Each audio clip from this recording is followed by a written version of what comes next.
En 1990, Léo, un étudiant passionné de brocante, a déniché une vieille cassette VHS sans étiquette, avec seulement une inscription manuscrite « Regarde-moi ». Intrigué, il l'a achetée pour une bouchée de pain. Ce soir-là, dans sa chambre d'étudiant, il a inséré la bande dans son magnétoscope. L'écran a grésillé avant de révéler une image fixe, une pièce sombre et vide, filmée depuis un coin. Au centre, une seule chaise en bois. Il ne se passait rien. Léo a avancé rapidement la bande, mais l'image restait la même. Déçu, il a rembobiné et l'a regardé une seconde fois. Mais cette fois, quelque chose avait changé. La pièce était identique, mais maintenant, une silhouette sombre était assise sur la chaise, le dos tourné à la caméra. Une peur glaciale a parcouru Léo. Il était certain que la silhouette n'était pas là la première fois. Son cœur battait la chamade. Était-ce une blague?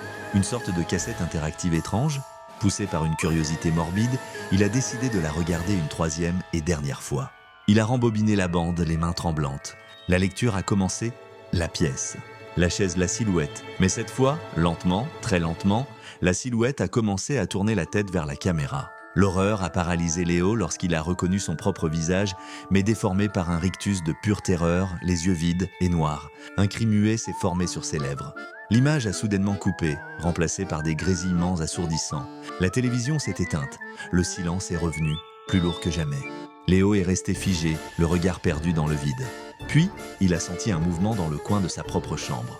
La caméra de son propre caméscope, posée sur une étagère, venait de s'allumer, son voyant rouge brillant dans l'obscurité.